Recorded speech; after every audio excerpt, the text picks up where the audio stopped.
პრინცესა დე ლომბალი იყო მშვიდი, მოსიყვარულე და კეთილი ქალი, რომელმაც უდიდესი ტრაგედია და სევდა გადაიტანა. მიუხედავად იმისა, რომ მთელი ცხოვრების განმავლობაში ცდილობდა პოზიტიური ყოფილიყო, ეს ყოველთვის ხანმოკლე იყო. ის იყო ქალი, რომელიც სრულიად არ იმსახურებდა მის სასტიკ და ტრაგიკულ დასასრულს. პრინცესა დაიბადა მარი ტერეზა ლუიზა სავოი გარინიანო, ტურინში, იტალიაში, 1759 წლის 8 სექტემბერს. ის იყო ლუი ვიქტორ კარინიანოს და ლანდგრაფინ კრისტინ ჰერზ-რაინფელდ-როტენბერგის ქალიშვილი, ორივე მათგანი ევროპული სამეფო ოჯახის შთამომავალი იყო. ამბობდნენ, რომ მას ჰქონდა ლამაზი თავი და უხვი ქერა თმა, რომელიც ერთხელაც რომ გაეთავისუფლებინა, ფეხებამდე ჩამოეშვებოდა. პრინცესა ძალიან მდიდარი ოჯახიდან იყო და კარგი განათლება ჰქონდა მიღებული. ის რამდენიმე ენაზე საუბრობდა და ბევრი წიგნი ჰქონდა წაკითხული. მას იტალიური პოეზიის კითხვა უყვარდა, ისევე როგორც პოპულარული ავტორების, მაგალითად მაკიაველისა და დანტეს წიგნების. კითხვა მისი ერთ-ერთი საყვარელი გართობა იყო და მას საკუთარი დიდი პირადი ბიბლიოთეკა ჰქონდა. მისი შთამბეჭდავი განათლება და ოჯახის სიმდიდრე მას ქორწინებისთვის სასურველ საცოლედ აქცევდა. 1767 წელს პონტიევრის ჰერცოგმა ლუი მე-15-ს სთხოვა დახმარებოდა მისთვის შესაფერისი ცოლის პოვნაში თავისი ვაჟისთვის, პრინც დე ლომბალისთვის. მეფემ დათანხმდა და ურჩია, ყურადღებას სავოიის პრინცესაზე გადაეტანა. პრინც დე ლომბალს აჩვენეს პრინცესას პორტრეტი და სულ რაღაცა 17 წლის ასაკში მისი ბედი უკვე გადაწყვეტილი იყო. ის საფრანგეთში 20 იანვარს მონტეროშიჩი ჩამოვიდა და მას დახვდა ცნობის მოყვარე გამომეტყველების ახალგაზრდა მამაკაცი, ლამაზი ყვავილების თაიგულით. თავდაპირველად დაბნეული, პრინცესა მალე გააცნობიერა, რომ ეს მისი მომავალი ქმარი იყო. ისინი იმავე დღეს დაქორწინდნენ შატო დე ნანგისის სამლოცველოში, გარსის გრაფის სახლში. თუმცა ქორწინება ხანმოკლე აღმოჩნდა. პრინცესა დე ლომბალმა თავის ქმარს სიყვარული და სითბო აჩვენა და თავდაპირველად ორივე ბედნიერად გამოიყურებოდა ქორწინებაში. მაგრამ ვერსალის სასახლე სკანდალებით იყო ცნობილი და მალე პრინცესა კიდევ ერთი სკანდალის ცენტრში აღმოჩნდა. პრინცესა ვერსალის სასახლის გარზე წარადგინეს, სადაც მან აღფრთოვანება და კეთილგანწყობა მოიპოვა, მაგრამ მისი და მისი ქმრის ურთიერთობა მალე დაინგრა. პრინც ორი მსახიობთან ჰქონდა სარომანო ურთიერთობა და მარი ქმრის ღალატით განადგურებული დარჩა. მისი მამამთილი ამშვიდებდა, მაგრამ ქორწინებიდან 1 წლის შემდეგ მას კიდევ უფრო დიდი მსუხარება დაატყდა თავს, რადგან მისი ქმარი 1768 წელს 21 წლის შესრულებამდე ვენერიული დაავადებით გარდაიცვალა. მან შეძლო ქმრის შეცდომების პატიება და მასზე მზრუნველობით ზრუნავდა, სანამ ის გარდაიცვლებოდა. პრინცესამ დაიწყო ახალი ცხოვრება და სამუდამოდ გადავიდა საცხოვრებლად რამბუიეში, ვერსალის მახლობლად, სადაც მისი მამამთილი, პონტიევრის ჰერცოგი ცხოვრობდა. ჰერცოგს ძალიან მოეწონა პრინცესა და მას საკუთარ ქალიშვილად თვლიდა. მან ურჩია, რომ აღთქმა დაედო უბიძოების შესახებ და მონაზნად გამხდარიყო. მიუხედავად იმისა, რომ მონაზნად არასდროს გამხდარა, მან მთელი ცხოვრება თავისი ქმრის ერთგული დარჩა. ქმრის ქონების მემკვიდრეობის შემდეგ მან მამამთილთან ერთად გააგრძელა მისი მრავალი ქველმოქმედება. ჰერცოგი ცნობილი გახდა როგორც ღარიბთა მეფე, ხოლო მარი დე ლომბალი მოიხსენიებოდა როგორც პონტიევრის ანგელოზი. მან საბოლოოდ დაძლია თავისი მწუხარება, თუმცა კვლავ განიცდიდა მელანქოლიურ მომენტებს, რომლებიც ასაკთან ერთად თანდათან მძიმდებოდა. 1760 წელს დოფინმა ლუიმ იქორწინა მარი ანტუანეტაზე, ავსტრიის იმპერატორის მარია ტერეზას ქალიშვილზე. ლუი თახტზე ავიდა მხოლოდ 4 წლის შემდეგ, 1774 წელს და გახდა მეფე ლუი მე-16. სასახლეში გარბეული დროის ცხოვრების შემდეგ მარი ანტუანეტასა და პრინცესა დე ლომბალის ურთიერთობა გარმავდა. მარი ანტუანეტამ პრინცესაში თავისი ახალი მესაიდუმლე იპოვა და მომდევნო წელს 1765-ში ის ასევე დედოფლის კარის ზედამხედველად დაინიშნა. პრინცესა დე ლომბალი დედოფალს ბევრ გასეირნებასა და წვეულებაზე ახლდა თან. ჰერცოგი დე პონტიევრი მეფისა და დედოფლის ცხოვრების წესს ახვა და კიდეც უცხოელი სამეფო პირების მასპინძლობის სურვილიც გამოთქვა. მან შვედეთის მემკვიდრე პრინც და დანიის მეფეს უმასპინძლა, ხოლო პრინცესა დე ლომბალი მასპინძლის როლს ასრულებდა. ვერსალის სასახლეში უამრავი ბალი და წვეულება იმართებოდა, რომლებიც ცნობილნი იყვნენ თავიანთი ფუფუნებითა და ყველაფრისადმი გადაჭარბებული ვნებით. საბოლოო ჯამში ლუი მე-14-მ თითქმის გააკოტრა მთელი სახელმწიფო, როდესაც მან ცნობილი ფრანგი ლანდშაფტის არქიტექტორი ანდრე ლენოტრი მოიწვია ვერსალის 2000 აკრის გადაკეთებისთვის. საფრანგეთის ფინანსური მდგომარეობის გამო მეფე ლუი 16-მ ან რობერ ჟაკ ტურგო დაიქირავა, რათა ქვეყნის ფინანსური მდგომარეობა გაეუმჯობესებინა. ტურგო მიზნად ისახავდა უბრალო მოსახლეობისთვის ფინანსური თავისუფლებისა და კეთილდღეობის უზრუნველყოფას. მან წერილი მისწერა მეფე ლუი 16-ის, რომელშიც აღნიშნა, რომ არ სურდა არც გაკოტრება, არც გადასახადების გაზრდა და არც სესხების აღება. ტურგო თავად მონარქიის მხარდამჭერი იყო, სანამ მონარქია ხალხის ინტერესებისთვის მუშაობდა. ახალი კანონებისა და რეგულაციების ამოქმედების შემდეგ მეფე ლუი 16-ის ბრეტანის პროვინციის სტანების უფრო მკაცრად დაქვემდებარება დასჭირდა, რადგან ეს რეგიონი მანამდე ნახევრად ავტონომიურ სახელმწიფოდ ფუნქციონირებდა. ამისთვის მეფეს სანდო დიპლომატი სჭირდებოდა, რათა ნებისმიერი უკმაყოფილება ან ანტიმონარქისტული განწყობა ჩაეხშა. ამიტომ მან პონტიევრის ჰერცოგს მიმართა, როგორც ამ საქმისთვის იდეალურ ადამიანს. პრინცესა დე ლომბალი მას რენში გაჰყვა 1774 წლის 17 დეკემბერს.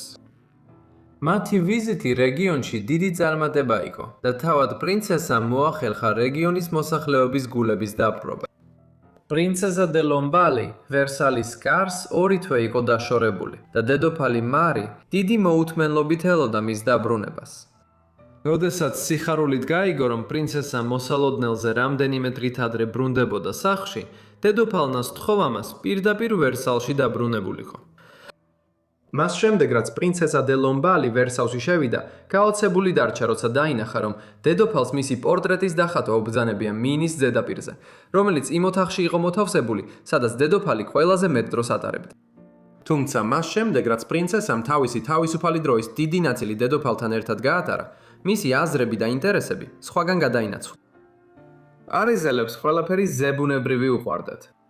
მათში ცრურწმენებისა და პარანორმალური მოვლენებისადმი მიდრეკილება ჯერ კიდევ პრინცესის დაბადებამდე დაიწყო, თუმცა ინტრიგა კიდევ უფრო იზრდებოდა. სენ-ჟერმენის გრაფმა მოსახლეობა მოხიბლა, ამტკიცებდა, რომ საუკუნეები უცხოვრია და თავად იესო ქრისტე შეხვედრია. ბარონ დუპოპე დე სენევუამ ცხოველური მაგნეტიზმის შესწავლა შემოიტანა. ელიფა ლევი გამორჩეული ბრძენი იყო, ხოლო ალექსეი ვენსან შარლ ბერბერჟიე დე ტერნევ-დუტენი სახელგანთქმულ დემონოლოგად გაითქვა სახელი. პრინცესა დე ლომბალი ასევე მოხიბლული იყო ზებუნებრივით. ის მიმოწერასაც კი აწარმოებდა კარტომანტ მადამ ლენოხმონთან, აგრეთვე ასტროლოგსა და მკითხავმისის უილიამსთან, რომელიც უელსური წარმოშობის იყო. მიუხედავად იმისა, რომ მისი პირადი ცხოვრების დიდი ნაწილი საიდუმლოდ რჩება, ცნობილია, რომ პრინცესა დაინტერესდა მასონობით.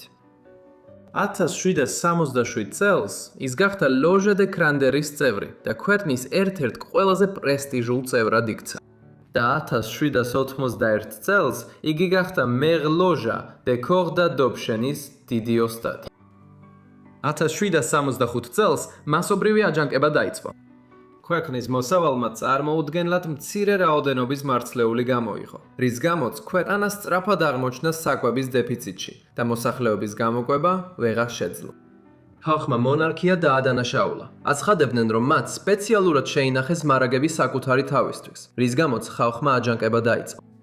ქვეყანა პანიკაში ვარდებოდა, მძარცველები მასობრივად გამოდიოდნენ, ხოლო ფერმერები მძარცველების მძევლებად იქცნენ და იძულებულნი იყვნენ თავიანთი მარცვლეული ბევრად დაბალფასად გაერიდათ.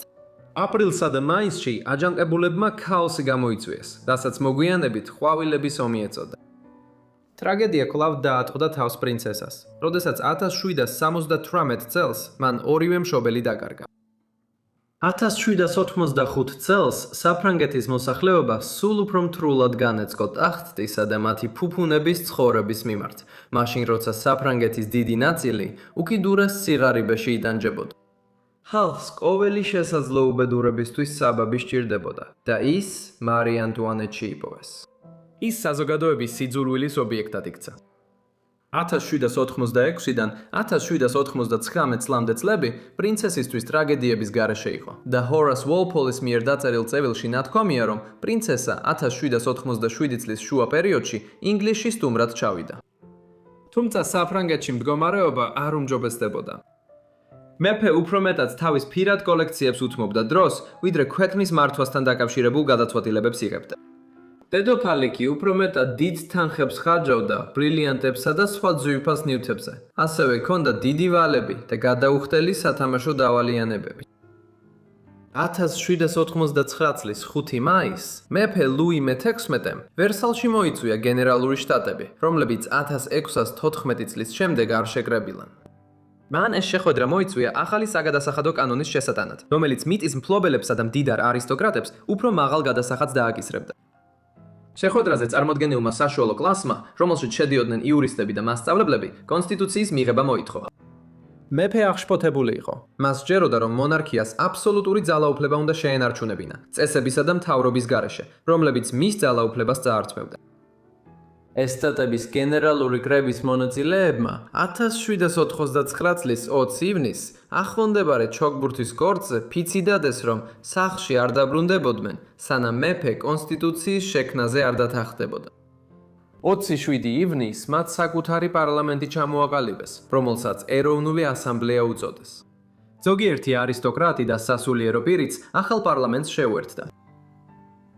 მეფე განრისხდა, მაგრამ ასევე განრისხდნენ უბრალო ხალხიც. ურის ფასები კვლავ მაღალი იყო და ბევრი ისევ შიმშილობდა. მეფემ უარი თქვა ეროვნული ასამბლეის აღიარებაზე და თანამდებობიდანაც გაათავისუფლა მინისტრე, რომელიც ცნობილია, რომ ღარიბების სასარგებლოდ მუშაობდა. სრულიად აღშფოთებულებმა ათასობით მცხოვრები შეიკრიბა საპროტესტოდ და შტურმით აიღო ბასტილიის ციხესიმაგრე. დაახლოებით 8000 დემონსტრანტის წინააღმდეგ მეფის ხალხმა არაფერი გააკეთა ციხესიმაგრის შტურმის შესაჩერებლად. ბასტილიის გუბერნატორმა გასაღებები დემონსტრანტებს გადასცა, მაგრამ უკვე ძალიან გვიანი იყო მათ მიმართ თანაგრძნობის გამოსახატად. ის იყო ადამიანი, რომელმაც ასობით პატიმრის დაპატიმრებაში მიიღო მონაწილეობა, რომლებიც მეფის წინააღმდეგ გამოდიოდნენ. დემონსტრანტებმა თავიანთი კაცი ხელში ჩაიგდეს და რისხვით გუბერნატორს თავი მოჰკვეთეს. ეს იყო პირველი შემთხვევა, როდესაც საფრანგეთის გლეხებმა მეფის აბსოლუტური ძალაუფლების წინააღმდეგ აჯანყდნენ და გაიმარჯვეს. მათი გამარჯვებით შთაგონებულმა პროტესტები უფრო მძაფრი ხდებოდა და ლუი მიცოდა, რომ პარიზი დაკარგა. ბასტილიის ძალით დაბრუნების ნებისმიერი მცდელობის იდეა სწრაფად უარყვეს.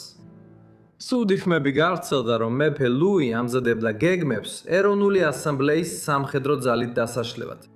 ოქტომბერში სამეფო ოჯახი ტიულერის სასახლეში გადაიყვანეს, სადაც ხალხს შეეძლო მეფის ქმედებებზე თვალი ედევნებინა. მაინც ისეთივე ჯიუტი, როგორც ყოველთვის, მეფე და სამეფო ოჯახი ცდილობდნენ საფრანგეთიდან გაქცევას. გეგმა იყო ავსტრიაში ჩასვლა და დახმარების მიღება მარი ანტუანეტას ძმისგან, რომელიც ახლა ავსტრიის იმპერატორი იყო. 1791 წლის ივნისში მათ სცადეს გაქცევა, მაგრამ ვარენში შეაჩერეს და პარიზში ისევ ეთლით დააბრუნეს. 1791 წელს პრინცესა დე ლომბალმა მოახერხა დაჭერის თავიდან აცილება და კვლავ გაემგზავრა ინგლისში, სადაც ბლენჰაიმს, ოქსფორდსა და ბათს ესტუმრა. ხოლო ამჯერად, როგორც ჩანს, ის დაცვის ძიებაში იყო. მარი ანტუანეტმა უკვე გაგზავნა შეთხოვინებები დახმარების თხოვნით, მაგრამ როგორც ჩანს, პრინცესა თავად ჩავიდა, რათა დარწმუნებულიყო, რომ მოახლოებული მდგომარეობის სიმძიმე სწორად იქნებოდა აღქმული. ინგლისის დედოფალმა პრინცესა დიდი სითბოთი და სიხარულით მიიღო. მაგრამ როდესაც მან დახმარება მეფე ჯორჯ მე-3-ს სთხოვა, მან უარი უთხრა და განუცხადა, რომ საფრანგეთის სამეფო ოჯახმა საკუთარი უბედურება თავად გამოიცვია. საფრანგეთის მეფემ წერილი მისწერა პრინცესას და სთხოვა აღარ დაბრუნებულიყო, რადგან ყველაფერი ძალიან საშინელი გახდა. მან პასუხად მისწერა: დედოფალს ვჭირდები და უნდა ვიცხოვრო, ან მოვკვდე მის გვერდით. მან ექს-ლა-შაპელში დაწერა ანდერძი, რომელშიც თავისი საყვარელი ძაღლებიც კი შეიყვანა და საფრანგეთში დაბრუნდა, რომ დედოფლის გვერდით ყოფილიყო.